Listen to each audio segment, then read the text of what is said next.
She says it hurts again. Vitals are stable, Nurse Hill. We'll check later. Please, she's crying. The monitors hummed like insects trapped in glass. Overhead lights flickered once, then steadied. In bed 7, 12-year-old Aaliyah Brooks curled into herself, hands pressed to her side, breath shallow and quick. The pain came in waves, sharp, then crushing, leaving her staring at the ceiling tiles as if counting could make it stop. Her mother, Monica Brooks, stood with a paper cup trembling in her hand. Ice melted. Water spilled onto the floor. No one noticed. Aaliyah whispered, "Mama, it's getting worse." Monica leaned in, brushed her daughter's hair back. "I'm here. I'm not going anywhere." She turned toward the nurse's station. A call light blinked red. Then it blinked again. And again. No one came. Footsteps passed. Laughter drifted down the hall. A cart rattled by. The smell of disinfectant mixed with burnt coffee. Monica stepped out, voice tight but calm. "Excuse me. My daughter is in pain. We were told someone would check." A nurse glanced up without standing. "We're backed up." The doctor reviewed her chart. Monica nodded. "Can I speak to the doctor?" "Later," the nurse said, already turning away. Inside the room, Aaliyah's breathing changed. Shorter. Faster. Her fingers went cold. Monica felt something else change too, something quieter. A sinking certainty that the words stable and later were swallowing her child's voice. She pressed the call button again. "Nothing. There's one thing I haven't told you yet." Monica had learned years ago to document everything. Names, times, exact words. She pulled her phone from her purse, screen lighting her face. The time read 2:14 a.m. She whispered into the phone. No response. Third request. "If you want the full truth, so this story reaches more people." Aaliyah cried out. A sharp sound, then silence. The monitor spiked, then steadied. Monica's heart pounded so hard she felt it in her throat. She made a decision she never thought she'd have to make in a hospital. She scrolled, found a contact she'd saved and never used. Outside the room, the ward settled into its routine. Inside, Monica pressed call. And somewhere else in the building, a phone began to ring, one that would change everything. Enjoying this? Tap subscribe for tomorrow's story. The phone rang 3 times before someone answered. "This is Monica Brooks." Her voice stayed level. "I need help in Ward C, Bed 7. Now." She ended the call before questions could slow it down. Inside the room, Aaliyah's eyes fluttered open, then closed again. Her lips were pale. The monitor's rhythm felt louder than it should have, like it was trying to get attention on its own. "Stay with me, baby," Monica said. She kept one hand on Aaliyah's shoulder, steady pressure, just like the pediatric nurse had shown her years ago. Another memory she didn't want to need. Minutes passed. Or seconds. Time did that thing where it bent and refused to behave. Footsteps finally approached. A nurse appeared, Rachel Hill, her badge red. She checked the chart on the tablet, not the child. "Pain comes and goes," Nurse Hill said. "We gave medication." Monica nodded once. "At 12:40 a.m. You said it would help?" Nurse Hill paused. "Yes. It's 2:18. Aaliyah whimpered, a thin sound. Nurse Hill glanced at the monitor, then back to the tablet. "We'll page the resident again." Again. Monica felt heat rise behind her eyes. She swallowed it down. "Please note the time," she said softly. And that her pain increased. Nurse Hill looked up. "Ma'am." "Please," Monica repeated. The nurse hesitated, then typed. The click of keys sounded too loud in the small room. Here's what most people miss. Monica wasn't raising her voice. She wasn't accusing anyone. She was doing something far more uncomfortable. She was making a record. The door opened. A young resident stepped in, hair rumpled, eyes tired. "Dr. Ethan Cole," his badge said. He glanced at Aaliyah, then at the chart. "Abdominal pain," he said. "CT was inconclusive. Labs normal." Monica waited. "She's been crying for 40 minutes. Dr. Cole nodded. "We'll reassess in a bit." Aaliyah gasped. Her hand clenched Monica's sleeve. Monica spoke carefully.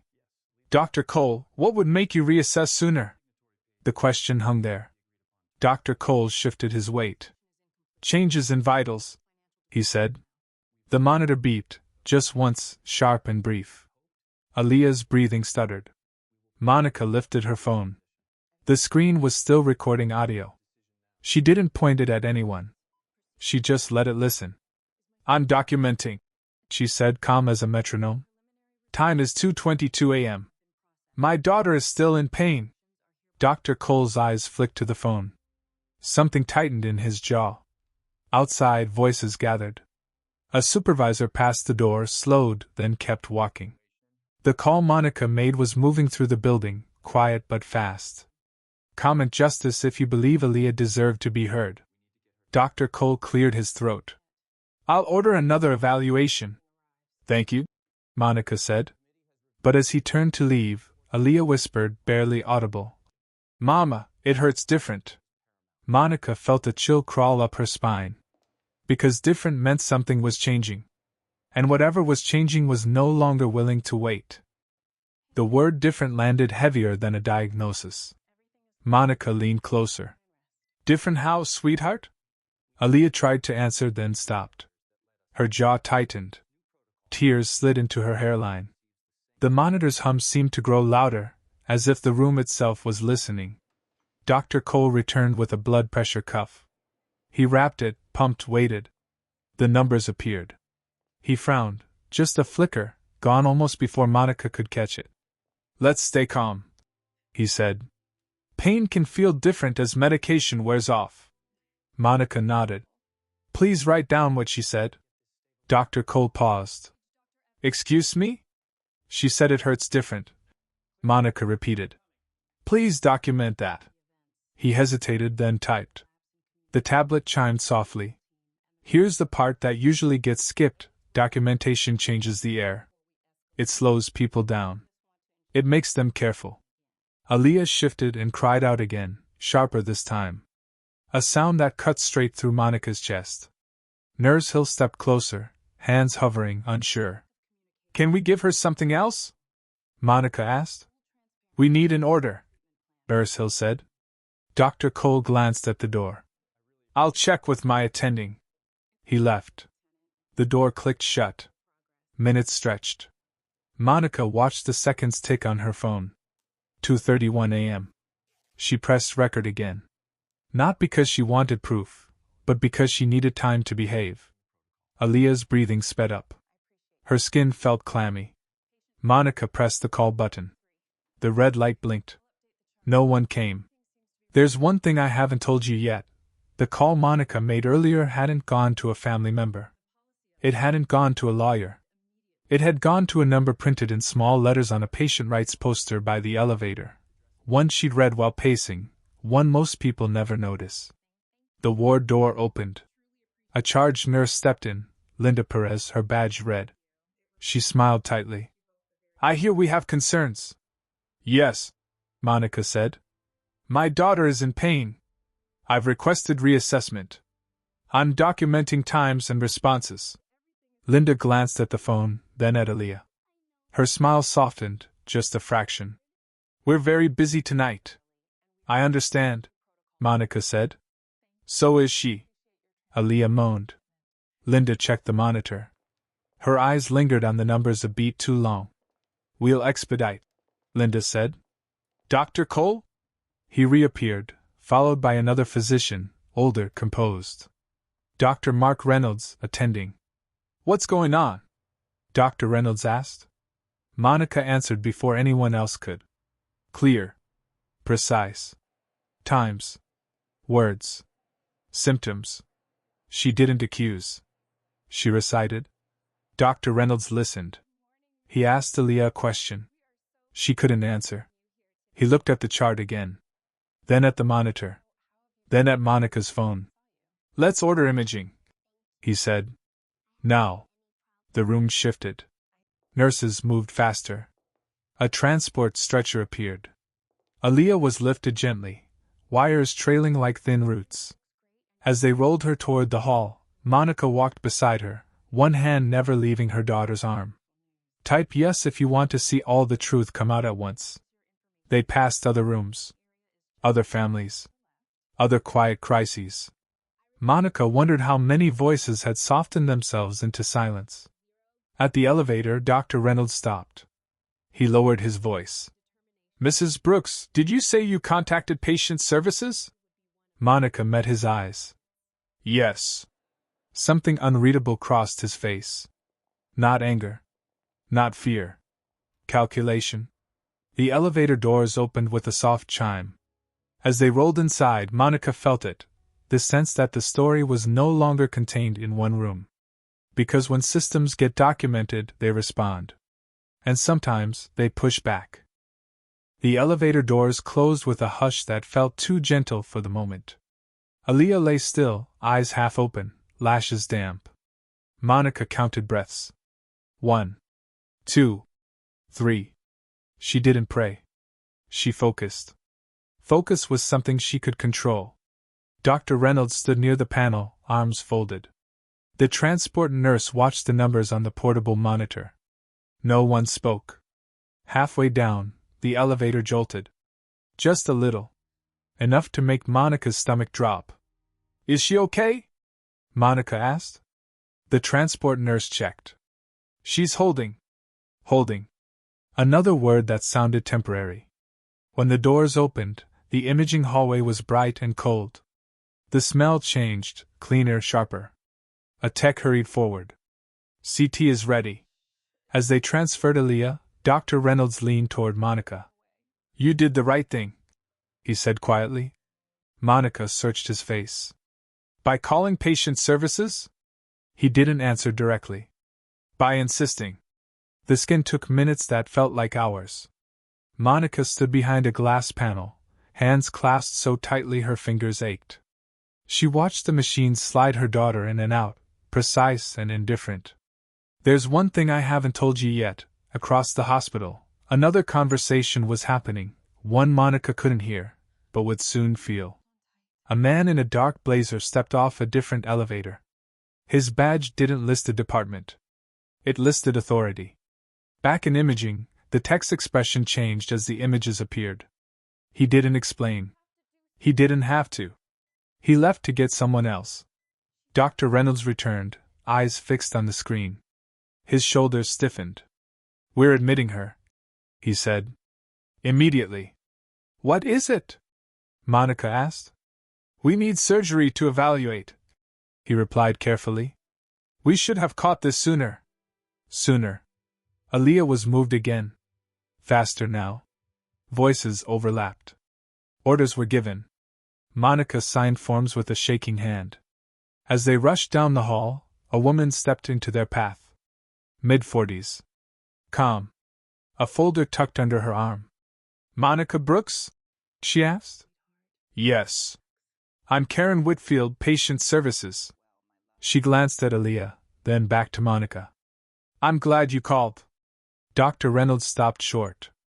This is an active emergency. I know, Karen said. And I'll be brief. She lowered her voice. Your call triggered a review. Not just of tonight. Monica felt her pulse spike. What does that mean? It means your documentation matters, Karen said. And so does what happens next. They resumed moving. Karen walked with them. As they reached the surgical doors, Karen paused. I'll be here when you come out. The doors swung shut. Monica was left in the waiting area, the sudden quiet ringing in her ears. She sat. She breathed. She checked the time. 3:07 a.m. Share this video so communities understand what was hiding. Across the hall, two administrators spoke in low tones. One held a tablet. The other frowned. Monica didn't hear their words. But she saw the looks they exchanged. Looks that said this was no longer just about one patient. It was about a pattern. And patterns don't stay hidden once someone starts counting. The waiting room clock ticked louder than it should have. Monica sat with her phone in both hands, screen dark now. She'd stopped recording. There was nothing left to document but waiting, and waiting had its own weight. A coffee machine hissed. Somewhere, a printer chirped. A television mounted in the corner played muted news. A headline scrolled by. Monica didn't read it. Karen Whitfield returned, folders still tucked under her arm. She sat beside Monica, leaving a careful space between them. "How is she?" Monica asked. "They're moving quickly," Karen said. "That's good." Monica nodded. "Why did you say my call triggered more than tonight?" Karen hesitated. "Because we track calls. Times. Patterns." She chose her words. "And because your daughter's name flagged something." Monica's chest tightened. "Flagged what?" Karen opened the folder, then closed it again. "I can't go into details yet. There's one thing I haven't told you yet." Monica had felt this before, not in hospitals, but in offices, schools, meetings where polite concern hid something unfinished. "So," Monica said quietly, "someone else complained." Karen met her eyes. "More than one." A door opened across the hall. Dr. Reynolds stepped out, surgical cap off, mask hanging at his neck. "Mrs. Brooks," he said. Monica stood so fast her chair scraped the floor. "Is she?" "She's stable," he said quickly. "We intervened in time." Monica's knees weakened. Karen steadied her elbow. "What was it?" Monica asked. "Internal inflammation that didn't show clearly earlier," Dr. Reynolds said. "She'll recover." Recover. A word that finally sounded like it might last. As Dr. Reynolds walked away, two men approached him. Suits. Badges clipped low. One spoke quietly. Dr. Reynolds' jaw tightened again. Monica watched. "Who are they?" Karen followed her gaze. "Quality and compliance." "What do they want?" Karen exhaled. "They're asking why imaging was delayed." Monica felt a slow, cold clarity settle in. "Because she was called stable." Karen didn't argue.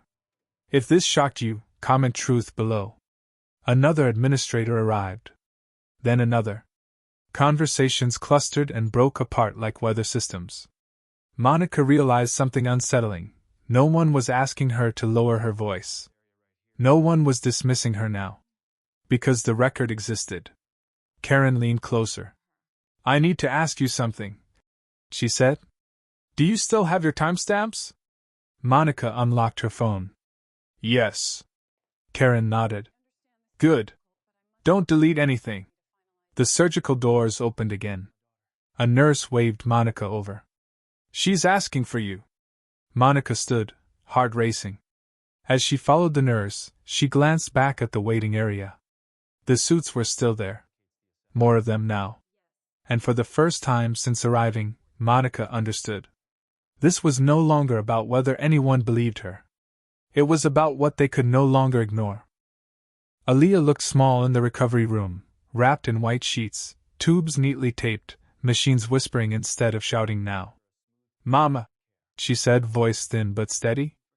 "I'm here," Monica said, sitting, holding her hand like it was an anchor. Aaliyah squeezed once. "Did I do something wrong?" The question broke something open in Monica's chest. "No," she said firmly. "You did everything right." Outside the room, Karen Whitfield waited. She held a different folder now, thicker. When Monica stepped out, Karen closed the door gently behind her. "Your daughter will be monitored overnight," Karen said. "She's safe." Monica nodded. Then, "You said her name flagged something." Karen didn't dodge this time. "Yes." She opened the folder. "Over the last 18 months," Karen said, "we've logged a pattern in this ward. Pediatric pain reports. Delayed reassessments. Disproportionate to a specific demographic." Monica's throat tightened. "Black children." Karen nodded once. "There's one thing I haven't told you yet. The call Monica made didn't just reach patient services. It triggered an automatic escalation, one tied to federal compliance requirements. Tonight," Karen continued, "your documentation completed the pattern." Monica absorbed that. "Completed?" "It crossed the threshold," Karen said. "Mandatory action." "What kind of action?" Karen closed the folder. Immediate. Down the hall, an announcement echoed softly over the intercom, not a code. Something rarer. Attention staff. Ward C is temporarily closed to new admissions. Monica felt the words before she understood them. Closed? Yes, Karen said. Effective now. A nurse passed by, eyes wide. 2 orderlies stopped and whispered. A physician pulled out his phone, already typing. The ward, busy, loud, dismissive hours earlier, had gone still. Karen's voice stayed measured. Quality and Compliance initiated a halt pending review. Staffing. Protocols. Training. Monica leaned against the wall, breath unsteady. Because of one call? Karen shook her head. Because of many calls. Yours was the one that had evidence. The truth landed with weight. Relief tangled with anger. Pride tangled with grief for the parents who hadn't been heard. A suited administrator approached. Mrs. Brooks, he said, careful now. We'll need copies of your records. Monica met his eyes. You'll have them. The administrator nodded. Not in authority. In acknowledgement. Inside the room, Aaliyah slept, chest rising and falling evenly. Outside, the system recalculated. And for the first time that night, Monica allowed herself to sit down, knowing the silence in the hallway wasn't neglect anymore. It was accountability beginning to move. The silence didn't last. It never does when systems realize they've been seen. By sunrise, Ward C felt like a different place. Clipboards multiplied. Conversations stopped when Monica walked by. Smiles were careful now, measured, professional, slightly unsure. Karen Whitfield returned just after 6:12 a.m. She looked tired but resolved. They've widened the scope, she said quietly. Monica closed the curtain around Aaliyah's bed before answering. How wide? Hospital-wide pediatric pain protocols, Karen replied. Sorry. Going back 2 years. Monica absorbed that. 2 years meant dozens of nights like this one. Dozens of parents pacing floors, second-guessing themselves, wondering if they were overreacting. Aaliyah stirred. Mama? I'm here, Monica said again. The words felt different now. Stronger. Karen waited until Aaliyah drifted back to sleep. Then she leaned in. There's more. Monica nodded. I figured. The escalation protocol you triggered? Karen said. It exists because of a consent decree. Monica frowned. From what? A federal review, Karen said. 5 years ago. Different leadership. Same building. There's one thing I haven't told you yet. The number Monica called wasn't just a helpline. It was a direct line to an oversight condition the hospital never wanted to activate again. So when you documented times, Karen continued, and named staff, and stayed calm, they had no room to maneuver. Monica finished. Karen nodded. Exactly. Down the hall, Dr. Reynolds stood with 2 compliance officers. He looked older somehow. Not broken. Just stripped of certainty. A meeting room door opened. A sign was taped to it by hand. Emergency Policy Review, Ward C. Monica watched nurses file in. Some defensive. Some relieved. One wiped her eyes before entering. Will anyone be punished? Monica asked. Karen chose her words carefully. There will be accountability. But more importantly, there will be change. Aaliyah woke again, this time more alert. Mama, did I help? Monica smiled through tears. Yes. You helped a lot of people. Aaliyah considered that, then nodded once, satisfied. Outside the room, a supervisor addressed staff. Monica couldn't hear the words, but she saw the posture. Straight backs. Hands clasped. Listening, not dismissing. Type yes if you want to see accountability done right. Karen gathered her folder. You'll be contacted for a formal statement. Monica exhaled. I'll be ready. As Karen walked away, Monica looked around the ward, at the lights, the call buttons, the doors that once felt closed to her voice. They looked the same. But they weren't. Because somewhere in the system's memory, A line had been crossed. And once crossed, it could never be uncrossed. By noon, the story had a shape. Not a headline. Not a rumor. A process. Monica sat in a small conference room with a glass wall, sunlight slicing across the table. Karen Whitfield was there. So was a man from Quality and Compliance, James Holloway, and a woman who introduced herself as Dr. Elaine Porter, interim patient safety lead. No one rushed her. "Take your time," Dr. Porter said. Monica opened her notes. Times. Names. Exact phrases. She read them calmly, one by one. No commentary. Just facts. Here's what most people miss: facts don't shout, but they don't move either. They sit where you put them. James Holloway nodded as she finished. "Your record aligns with our system logs." "With call light data?" Monica asked. "Yes," he said. "And staffing assignments." Karen slid a printed chart across the table. "This shows response delays by shift." Monica scanned it. The pattern was unmistakable. "So what happens now?" Monica asked. Dr. Porter folded her hands. "Immediate retraining. Revised escalation triggers. A second physician review when pediatric pain persists beyond set intervals." "And the staff from last night?" Monica asked. "There will be formal reviews," Dr. Porter said. "Some may face corrective action." Monica didn't celebrate. She thought of Nurse Hill's tired eyes. Dr. Cole's hesitation. Systems taught people what was acceptable, and what wasn't. Across the glass wall, Monica noticed something else. A new poster being taped up. Larger than the old one. Bold letters. "Your pain report matters. Ask.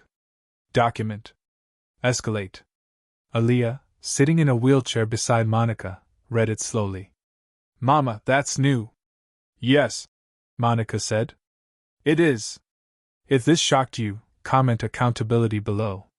By afternoon, Ward C reopened, quietly, with oversight. Administrators moved with purpose. Staff asked more questions. Listened longer. Dr. Reynolds stopped by Aaliyah's room. He looked directly at Monica. "I'm sorry," he said. "We should have acted sooner." Monica nodded. "Thank you for saying that." He hesitated. "You changed how we work." Monica shook her head. "I just counted." That evening, Karen returned one last time. "There will be a written report," she said. "And follow-ups." Monica smiled faintly. "Good." As the sun dipped, casting orange light through the windows, Monica felt the exhaustion finally settle in. The crisis had passed. But the consequences were just beginning. And this time, they were moving in the right direction. The discharge papers came with a quiet kind of relief. Aaliyah sat on the edge of the bed, feet dangling, wearing a hospital sweatshirt 2 sizes too big. Color had returned to her cheeks. She swung her legs once, testing the feeling of normal. "Can we go home now?" she asked. "Yes," Monica said. "We can." They moved slowly through the hallway. Nurses smiled, some warm, some careful.